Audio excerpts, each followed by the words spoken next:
So, you're looking to practice medicine in Saudi Arabia? Well, there's one major hurdle you've got to clear first, the SMLE. In this explainer, we're going to lay out the exact roadmap you need to pass this thing on your first try. You know, setting your sights on a residency or a medical career in Saudi Arabia is a huge, exciting step. But there's one big challenge that stands between where you are now and where you want to be. And that challenge, of course, is the SMLE. Seriously, think of it as the main gateway for every single medical graduate, doesn't matter if you're local or from abroad, who wants to work as a doctor in the kingdom. So let's get right to it. Over the next few minutes, we're going to build that roadmap together, covering everything from the first click of registration all the way to your final exam day strategy. Let's dive in. Okay, so before you can conquer this exam, you really have to understand what you're up against. Let's break down what the SMLE actually is and why it matters so much.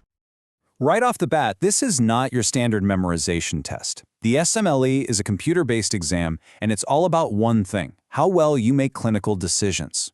It's the official exam from the Saudi health authorities, and you have to pass it to get classified and registered to actually practice medicine. No way around it.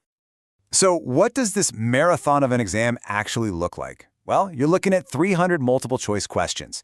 They're split into 3 blocks, 100 questions each. The whole thing takes about 6 hours to get through, and it's all in English. Passing this beast is absolutely crucial for your professional classification, your license, and yeah, your residency applications too. Okay, I really want you to listen up for this next part, because it might be the most important piece of advice you'll get. To study smart, you need a map. And for the SMLE, that map is the official exam blueprint. Do not ignore it. Now check out this breakdown. When you first look at it, your eye probably goes right to internal medicine. It's the biggest slice at around 30%. But look closer. Pediatrics and OB/GYN, when you add them together, make up nearly half of the entire exam. That's a huge, huge insight into where you need to be spending your time. And it gets even better. The blueprint breaks down each of these big areas into super specific topics. This is, and I mean this literally, your study checklist. You can go right down the list and make sure you've hit everything from cardiology and neonatology to GYN and trauma surgery. It's all laid out for you. All right, you know what's on the exam. So how do you actually sign up for the thing? Let's walk through the registration process step by step. It's a pretty straightforward process if you follow the steps. Everything starts on the Mumaris Plus portal. That's where you'll make an account, upload all your documents, your degree, transcript, all that good stuff.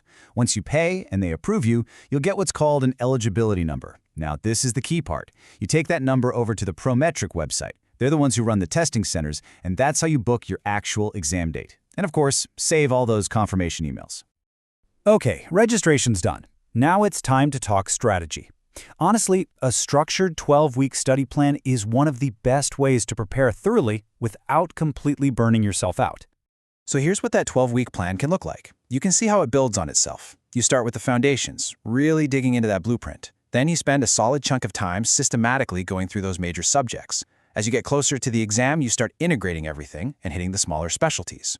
And those last few weeks, they're all about full-length mock exams and reviewing your weak areas. It's that structure that makes this whole thing manageable. And you know, how you use that time is everything. Smart studying is driven by the blueprint and centered on practice questions from a QBank. It means taking timed mock exams and really focusing on why an answer is right or wrong. That's a world away from just passively reading a textbook for hours, or even worse, just trying to memorize answers without understanding the clinical thinking behind them. Okay, you've done the prep, you've put in the hours, the big day is almost here. Let's talk about how to walk in there and win. Look, your success on exam day is just as much about avoiding mistakes as it is about knowing your stuff. The biggest traps people fall into? Completely ignoring that blueprint we talked about, spending way too much time reading instead of doing practice questions, and leaving heavy hitters like peds and OB/GYN for the very end. Oh, and here's a big one, a total non-negotiable. You have to do at least one full timed 300-question mock exam. You need to know what that kind of mental marathon feels like before the real thing. At the end of the day, you've got to remember what this is all for. The SMLE is so much more than just a test. It's your direct gateway to achieving your professional dreams in the kingdom. It is literally the key that unlocks the next chapter of your career. So there you have it. You've got the blueprint, you've got the checklist, and you've got a proven strategy. Everything you need to pass the SMLEs right in front of you. Your journey starts right now. So the only question left is, Are you ready?